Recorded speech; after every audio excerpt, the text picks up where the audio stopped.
నమస్తే, welcome to our channel. నేను రమ. ఈరోజు మనతో ఉన్నారు ప్రముఖ ఆధ్యాత్మికవేత్త, జ్యోతిష్య మరియు వాస్తు పండితులు, లలిత అమ్మవారి ఉపాసకులు మరియు జ్యోతిష్య వాస్తు శిక్షణ నిపుణులు బ్రహ్మశ్రీ నానాజీ పట్నాయక్ గురువు గారు ఉన్నారు. సెప్టెంబర్ నెలలో ద్వాదశ రాశుల వారందరికీ కూడా ఏ విధంగా ఉంటుందో గురువుగారితో మాట్లాడి తెలుసుకుందాం. నమస్తే గురువుగారు. శ్రీమాత్రే. ఎలా ఉన్నారు గురుగారు? అద్భుతంగా ఉన్నాను. అమ్మవారి అనుగ్రహంతో అందరూ కూడా అద్భుతంగా ఉండాలని మనస్ఫూర్తిగా కోరుకుంటున్నాను. తప్పకుండా గురుగారు, సెప్టెంబర్ నెలలో ద్వాదశ రాశుల వారందరికీ ఏ విధంగా ఉండబోతుందో తెలియచేయండి. దానికంటే ముందుగా సెప్టెంబర్ నెలలో గ్రహస్థితి ఏ విధంగా ఉంది గురుగారు? షూర్ అమ్మా. ఫస్ట్ ఆఫ్ ఆల్ ఏంటంటే మనకి మేషం నుంచి తీసుకుంటే మేష రాశి నుంచి కరెక్ట్గా మనకి గురువు 3లో ఉన్నాడు. అంటే ఒక మేషం అని కాదు, గురువు మిథునంలో ఉండడం, కర్కాటక రాశిలో శుక్రుడు ఉన్నాడు.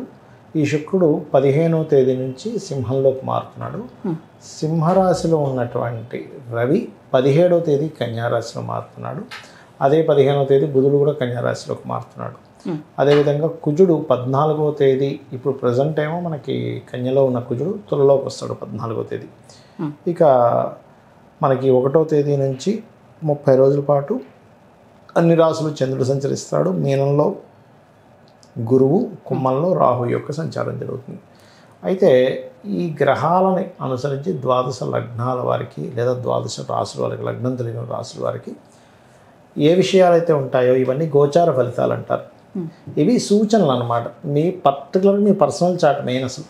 అయితే ఈ విషయాలు చెప్తుంది నేనప్పటికీ కూడా చెప్పిస్తుంది సాక్షాత్ లలిత అమ్మవారికి భావిస్తూ ఒక్కొక్కటిగా మనం తెలుసుకున్నాం. తప్పకుండా గురుగారు, సెప్టెంబర్ నెలలో ధనస్సు రాశి వారందరికీ ఏ విధంగా ఉంది, ఎటువంటి జాగ్రత్తలు తీసుకోవాలి? ధనస్సు వారికి అయితే ఈ మాసంలో 7వ తేదీ వచ్చే గ్రహణం అనుకూలత ఉంటుంది. కాకపోతే కొంత కమ్యూనికేట్ చేసేటప్పుడు కొంచెం జాగ్రత్తగా ఉండాలి. వీళ్ళ యొక్క లగ్నాధిపతి 7వ స్థానంలో ఉన్నందుకు వివాహము, పార్ట్నర్షిప్స్, విదేశాలకు వెళ్ళడానికి చేసే ప్రయత్నాలు ఖచ్చితంగా బాగుంటాయి, అందులో సందేహమేం లేదు. అలాగే ధనస్థానాధిపతి అయినటువంటి బుధుడు 4లో ఉండి వక్రించినందుకు కొన్ని ప్రాపర్టీస్కి మనీ ఇచ్చి మళ్ళీ వెనక్కి తీసుకోవడం, ఇది వద్దులే నిర్ణయాలు మార్చుకోవడము, ఇటువంటివి బలంగా చూపిస్తున్నాయి. ధైర్యంగా, సాహసంగా కొన్ని పనులు చేస్తారు. వాటి వల్ల వీళ్ళకి అంటే ఈ రాశి వారికి మంచి ఉన్నతి కలుగుతుంది. కాకపోతే కొంచెం ఎప్పటి నుంచో ఈ పలానా ప్రాపర్టీ అమ్మేద్దాం అనుకునేటువంటి వారికి ఇక్కడ అనుకూలంగా ఉంది. అలాగే స్కూల్స్, కాలేజెస్ మారడం, ఇటువంటివి కూడా బలంగా చూపిస్తున్నాయి. అట్లాగే మరొకటి ఏంటంటే వీళ్ళకి ఫీల్డ్లో ఉండేటువంటి వారికి ఈ నెల 3-4 వారాల నుంచి అనుకూలతలు పెరుగుతాయి. ఎందుకంటే వీళ్ళు ఎక్కడైనా ఏదైనా పెంచి ఒక సినిమా తీద్దామన్నా, లేకపోతే ఒక సీరియల్ తీద్దామన్నా, ఏదైనా ఒక క్రియేటివ్గా ఒక షార్ట్ ఫిలిం లాంటివి తీయాలన్నా వీళ్ళకి కొంచెం అనుకూలత ఏర్పడుతుంది. అయితే ఇక్కడ దశమంలో ధనస్సు వారికి కుజుడు ఉన్నందుకు, అందులో ముఖ్యంగా 14వ తేదీ వరకు ఆ కుజుడు కొంచెం మొదటి 2 వారాలు ఉద్యోగంలో ఎక్కువ స్ట్రెస్ ఇస్తూ ఉంటాడు.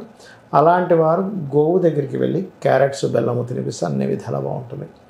ఇక అదేవిధంగా 14 తర్వాత మాత్రం వీళ్ళకి రావాల్సిన ప్రమోషన్స్ కానివ్వండి, ఉద్యోగంలో కొంత గుర్తింపు కానివ్వండి, ఇటువంటివన్నీ కూడా వీళ్ళకి సిద్ధిస్తాయి. ఇక వీరు ఎక్కువగా చేయవలసిన దేవతారాధన ఏమిటి అని చెప్పి చూసుకున్నట్లయితే నరసింహస్వామి ఆరాధన చేసుకున్నట్లయితే బాగుంటుంది. సరే గురుగారు, అలాగే ఈ రాశి వారికి ఏదైనా మంచి పరిహారము అంటే ఏదైనా మీరు మంత్రం చెప్తూ ఉంటారు ప్రతిసారి కూడా, అంటే మంత్రం సిద్ధించాలి అంటే మంత్రము, యంత్రము, తంత్రము ఈ 3 కలిస్తే సిద్ధిస్తుంది అంటూ ఉంటారు. మంచిగా సాధన చేస్తే దాని గురించి కూడా చెప్పండి. అంటే సిద్ధించేలాగా పరిహారం వాళ్ళకి. తప్పకుండా అమ్మా. ఫస్ట్ ఆఫ్ ఆల్ ఏంటంటే వాళ్ళు ఎదగట్లేదు అంటే లగ్నాన్ని ఏ గ్రహం ద్వారా వాళ్ళు ఇబ్బంది పడుతుందో ఆ అధిష్టాన దేవత యంత్రం వేసుకోవాలి. ఇప్పుడు కూడా అందరికీ కావాల్సింది ఏంటి? ధనం. సో లక్ష్మీ యంత్రం లేదా మీకు అది చూపిస్తాయి ఎలా ఏంటంటే. తప్పకుండా. అలాగే ఫైనాన్షియల్గా అయితే లక్ష్మీ యంత్రం వేసుకుంటాము. వాళ్ళంతటా వాళ్ళు ఎదగలేకపోతున్నారు అంటే ఆ లగ్నాధిపతి ఎవరి ద్వారా ఇబ్బంది పడ్డాడు, శని కుజుల ద్వారా ఇబ్బంది పడితే హనుమతి యంత్రం, లేదు మనకి అంతా బయట వాళ్ళు ఏడుపులు ఎక్కువగా ఉన్నాయి, ఒక అది దిష్టి దోషాలు కానివ్వండి, బ్లాక్ మ్యాజిక్స్ చేస్తూ ఉంటారు, లేకపోతే ఇంకేదైనా ఇంకోళ్ళు చేయాలని రూల్ లేదు, వేరే వాళ్ళు ఎవరైనా వీళ్ళని ఇబ్బంది పెడుతున్నప్పుడు కూడా దానికి సంబంధించినటువంటి విషయంలో మనకి ఏదైనా ఒక రక్షలా నిలబడాలి అంటే నరదృష్టి యంత్రం అని ఒకటి ఉంటుంది. బ్లాక్ మ్యాజిక్స్ అంటే పిశాచ బాధలు ఏవి లేకుండా ఉండే యంత్రం ఉంటుంది. అది ఇంటికి పెట్టుకుంటే కూడా మంచిది. ఇక మరొక విషయం ఏంటంటే వీళ్ళకి ఒక్కొక్కసారి వివాహం అవ్వదు, అప్పుడు లలితాసహస్రనామాల్లో ఏదైనా మంత్రం చేసుకోవచ్చు. అంటే ఓం కామేశబద్ధ మాంగళ్య సూత్ర శోభిత కందరాయ నమః, లేదా ఫైనాన్షియల్గా గ్రోత్ రావట్లేదు అప్పుడు ఓం సంపత్కరీ సమారూఢ సింధుర బ్రజ సేవితాయ నమః. ఇప్పుడు చాలామందికి 4వ స్థానం బాగోదు, అంటే 4వ స్థానం బాగున్నప్పుడు ఏమవుతుందంటే సర్వసాధారణంగా వాళ్ళు ఏదైనా ప్రాపర్టీ తీసుకుంటారు, అది అమ్మేసేదాకా కష్టాలు పోవు వాళ్ళకి. అది అమ్మేసిన తర్వాత అమ్మయ్య ఫ్రీ అయిపోయినా అనుకుంటారు, మళ్ళీ ఇంకో ప్రాపర్టీ కొంటారు. కారణం ఏంటంటే 4వ స్థానం బాగాలేదు. బాగా లేనప్పుడు ఏమవుతుందంటే సర్వసాధారణంగా వాళ్ళు ఏదైతే గృహం తీసుకుంటారో ఆ యొక్క గృహంలో ఏదో వాస్తు దోషం ఉంటుంది. అలాంటప్పుడు వాస్తు యంత్రం మత్స్య యంత్రం అని అంటారు. దాన్ని నిర్మాణం చేసే వాళ్ళు అయితే భూమి లోపల పెట్టుకుంటారు, అపార్ట్మెంట్ అయితే గోడ లోపల పెట్టుకుంటారు, రెంటల్ హౌస్ అనేటప్పుడు పూజ గదిలో పెట్టుకోవచ్చు. ఈ రకంగా వీళ్ళకి అసలు రెమెడీ ఎప్పుడూ కూడా మీకు ప్రాబ్లం ఏముంది దానికి తగ్గట్టుగా చేసుకోవాలి. ఇప్పుడు జ్వరం వచ్చింది, ఏం చేస్తాం? టాబ్లెట్ వేసుకుంటాం. జలుబు చేసింది, క్రోసిన్ వేసుకుంటాం. లేకపోతే దగ్గు వస్తే పలానాది వేసుకుంటాం. ఒక్కొక్క దానికి ఎలా వేరువేరుగా ఉంటాయో మనకి ఆ ఉపాసన దేవత ఎవరో పట్టుకోగలగాలి. మనకి ఎక్కువ అప్పులు పాలవుతున్నారు. అప్పుడు మీ పంచమాధిపతి ఎవరు, ఆ పంచమాధిపతిని ఉపాసన చేయడం, అపర్ణాయే నమః అనే మంత్రం చేసుకోవడం. లేదా ఫైనాన్షియల్ గ్రోత్ మరీ ఎక్కువగా కావాలి అనుకుంటే అప్పుడు లక్ష్మీ యంత్రం. ఇప్పుడు ఇది చూడండి, ఇట్లా ఇది ఉంది, దీన్ని లక్ష్మీ యంత్రం అంటారు. ఇప్పుడు మామూలుగా మార్కెట్లో మనకు దొరికేటువంటి యంత్రాలు ఏంటంటే ఇంత ఉంటాయి, చిన్న చిన్నవి ఉంటాయి. ఈ లక్ష్మీ యంత్రాన్ని మీరు కనుక చూసుకున్నట్లయితే మార్కెట్లో దొరికేది ఇంత ఉంటుందమ్మా. జనరల్గా అందరూ వాడేది ఇది. బట్ ఇది ఇందులో రకరకాల అంటే ఒరిజినల్ ఇది ఉండదు, అంటే ఒరిజినల్గా మనకి రాగి ఇది ఉండదు. బట్ జనరల్గా అందరికీ అందుబాటులో ఉండాలి కదా, 50-100 రూపాయలకు అమ్ముతారు ఇది, అందులో ఎటువంటి డౌట్ లేదు. కాకపోతే మీరు కేవలం ఈ యంత్రాన్ని తీసుకుని ఇంట్లో పెట్టేసుకుని పూజించుకుంటే దానికి ఫలితం రాదు.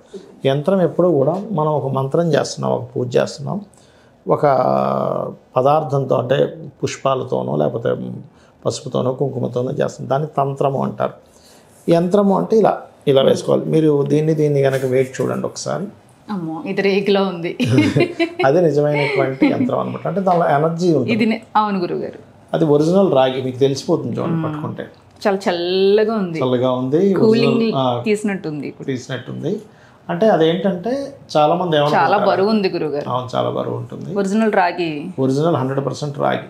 ఎందుకంటే రాగి దాంతో తీసుకుంటే మీ కర్మను ఆపే శక్తి, మీ కర్మను మార్చే శక్తి ఆ యంత్రానికి ఉండాలి. చాలా బాగుంది.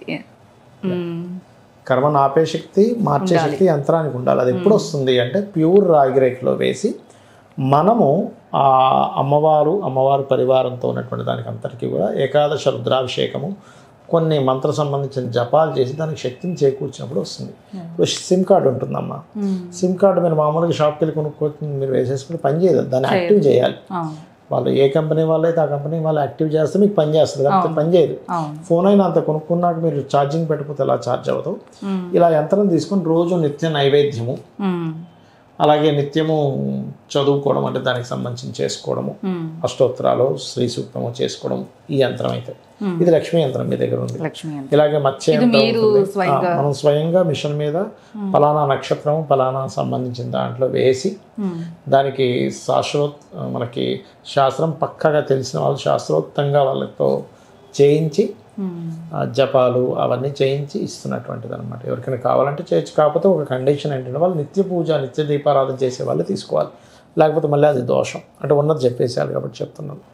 నిత్య పూజ చేయమండి, నిత్య దీపారాధన చేయదు అలా పక్కన పడేస్తామంటే మాత్రం తీసుకోవద్దని చెప్తాను నేను. ఎందుకంటే చాలామందికి తెలివితేటలు ఉంటాయి, కష్టపడగలుగుతుంటారు, డబ్బులు కూడా పెడతారు, కానీ వాళ్ళు రాణించలేకపోతారు. బికాజ్ ఆఫ్ వాళ్ళ పర్సనల్ చార్ట్లో లక్ష్మీ యోగం ఏదైతే ఉందో వీక్గా ఉంది, దీన్ని స్ట్రెంగ్తన్ చేసుకోవడానికి. అలాగే ఇప్పుడు ఇంత యంత్రం పెట్టి చేసుకోలేము. లలిత అమ్మవారి నామాల్లో ఏదైనా నామం చేసుకోవచ్చు. అంటే చేసుకోలేని ఇప్పుడు కొంతమంది కొనలేరు లేదా నిత్యము చేయలేరు. లలిత సహస్రనామాల్లో వాళ్ళకి ఏ భావం దెబ్బతిన్నాతో ఆ భావానికి సంబంధించిన మంత్రం చేసుకుంటే సరిపోతుంది. ఆ రకంగా ఇప్పుడు మరి గోచార ఫలితాలు ఎందుకు చెప్పుకుంటామంటే కాలం ఎలా ఉంది, ఆ కాలానికి తగ్గట్టుగా మనకు అనుకూలంగా ఉందా లేదా అనే దానికి, అంటే వీళ్ళు చేసే ప్రయత్నానికి కాలం అనుకూలంగా లేదో తెలుసుకోవడానికి గోచార ఫలితాలు. అయితే ఎప్పుడైనా సరే మీరు గమనిస్తే కనుక ఆదిశంకరాచార్యుల వారు కూడా చాలా ఆలయాల్లో యంత్రాలు పెట్టారు. మనకి లలిత సహస్రనామాల్లో కూడా ఆఖరికి ఆ దేవతల యొక్క శక్తి సేనలను ఆపేయడానికి కూడా యంత్రాన్ని యూజ్ చేస్తాడు రాక్షసుడు. అప్పుడు వినాయకుడు ఇలా యంత్రాన్ని చేస్తాడు. ఈ రకంగా మనం శాస్త్రోక్తంగా చేసిన యంత్రానికి ఒరిజినల్గా ప్యూర్గా చేసినటువంటి యంత్రం ఏదైతే ఉంటుందో దానికి ఎగ్జాక్ట్లీగా అసలు అక్కడ ఏ దేవతలు ఉండాలి, దానికి ఎలాంటి పూజాది కార్యక్రమాలు చేసి ఆవాహనం చేయాలని తెలిస్తే ఆ యంత్రం ఖచ్చితంగా పనిచేస్తుంది. ఎవరికి ఏది అందుబాటులో ఉంటే అది చెప్తారు గురువుగారు మీరు. నిజంగా ఇప్పుడు ఇది అంటే చేసుకోలేని వాళ్ళకి కానీ నియమాలు పాటించలేని వాళ్ళకి కూడా నిజంగా మంత్ర రూపంలో చెప్పారు. చేసుకోవచ్చు. కంపల్సరీ ఇది యంత్రం తీసుకుంటేనే వాళ్ళ జీవితం బాగుంటుందని నేను చెప్పను. ఎందుకంటే ఒక్కొక్క వ్యక్తి ఆర్థిక పరిస్థితి ఒక్కో రకంగా ఉంటుంది. అవును గురుగారు, తీసుకుంటే ఇంకా బాగుంటుంది, తీసుకోలేకపోతే కనీసం మంత్రమైనా మనం సిద్ధించుకునేలా చేసుకుంటే మనకి రాబోయేదంతా బ్లాక్ మ్యాజిక్ యుగం అమ్మ. 4-5 సంవత్సరాలు కంప్లీట్ బ్లాక్ మ్యాజిక్స్ ఎక్కువ అవుతుంటాయి. కాబట్టి జాగ్రత్తగా ఉండాలి. ఒక ఉపాసన చేయండి. యంత్రం తీసుకోకపోయినా కనీసం నిత్య దేవతారాధన, నిత్య పూజ, నిత్య సాధన ఒకటి చేసుకోండి అని చెప్తూ ఉంటాను. ఏదో ఒక దైవశక్తిని అయితే పట్టుకోవాలి ఖచ్చితంగా. నిజంగా మంచి పరిహారం చెప్పారు. ప్రాక్టికల్గా కూడా నిజంగా మనం ఎప్పుడు కూడా దేవుణ్ణి పట్టుకుంటేనే మనకి ఏ పరిస్థితి నుంచి అయినా గట్టెక్కిస్తారు గురువు మీరు చెప్పినట్టుగా. చక్కగా చెప్పారు. నమస్తే. శ్రీమాత్రే నమః.